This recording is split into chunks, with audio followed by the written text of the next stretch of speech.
यो कालो बोको तन्त्र मन्त्रका बारेमा पनि यति धेरै चियो चासो र चर्चा हुने गरेको छ कि के भनौँ। ती नायिका को हुन् र ती व्यापारी को हुन् भन्ने खालका मलाई दिनमा 10-5 वटा कल यस्तै नै आउने गर्छन्। मैले अरूलाई त नाम किटान गरेर भनेको छैन। मलाई फोन गरेर सोध्ने पत्रकारहरूलाई चाहिँ मैले पाएको जानकारीहरू सबै नालीबेली भनिदिने गरेको छु। तर कसैले पनि हिम्मत भने गरेका छैनन् त्यो समाचार सार्वजनिक गर्ने। मलाई भने चारैतिरबाट दबाब दिएकै छन् कि नाम भनिदिनु पर्यो। कतिले त केसम्म पनि भन्न भ्याएका छन् भने नि मैले ती व्यवसायीसँग पैसा लिएर नाम लुकाएको अरे। कति हाँस्नु। त्यसरी पैसा लिएर नाम लुकाउने भएको भए पत्रकारहरूलाई नालीबेली भन्थ्यो होला त म। तर मैले जब यो कुराको खोजनीति गर्दै जाँदा ती व्यापारीकी पीडित श्रीमतीलाई भेटाएँ, उनका बुवा आमा अथवा उनका सासू ससुरालाई भेटाएँ, उनीहरूले यो कुराको पुष्टि पनि गरे। तर जब उनीहरूका छोराछोरीको कुरा आयो र पढाइमा असर पर्ने कुरा आयो त्यसपछि मैले पनि आफ्नो कदम पछि हटाएकै हो। विशेष गरी उहाँको श्रीमतीको भनाइ के थियो भने नायिकाको नाम भनिदिनुहोस्, मेरो श्रीमानको नाम चाहिँ नभनिदिनुहोस् भनेर बिन्ती भाव गर्दा म झनै झस्किएको थिएँ। हेर्नुहोस्, यो मामलामा जति दोष ती नायिकाको छ नि त्योभन्दा धेरै दोष ती श्रीमानको पनि छ। एक त विवाहित मान्छे, त्यसमाथि छोराछोरीको बाउ, अनि त्यस्तो खुशहाल परिवार, ऊ चाहिँ सब त्यागेर नायिकाको पछि लाग्ने, अनि उनको नाम चाहिँ हामीले लुकाइदिनु पर्ने, अनि ती नायिकालाई चाहिँ नङ्ग्याइदिनु पर्ने रे।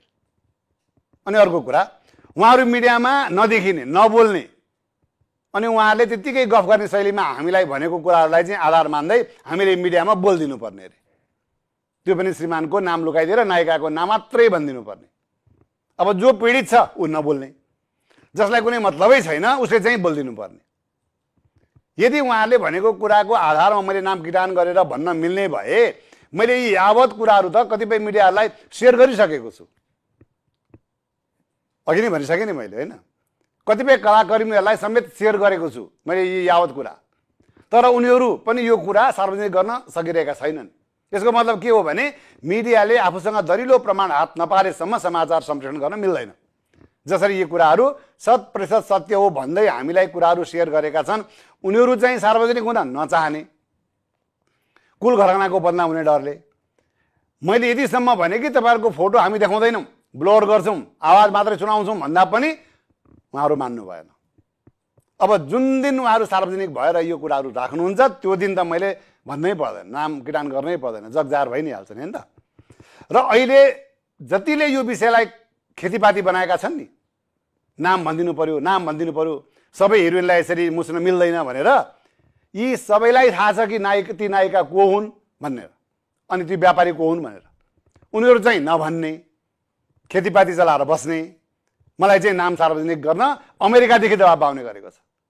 त्यसैले मलाई अहिले नै ती नामहरू सार्वजनिक गर भनेर दबाब नदिनु होला। र मेरा बारेमा तथा नाम भन्ने लेख्नेहरूलाई ती नामहरू सुन्ने रहर नै छ भने आउनुहोस् मेरो अफिसमा। नाम मात्रै किन, उहाँहरू आएर मसँग भेटेको CCTV फुटेज नै देखाइदिउँला नि, है त। त्यसैले यसले पैसा खाएर नाम लुगायो भन्ने बखम फुसे कुरा चाहिँ गर्दै नहिँड्नु होला, है त।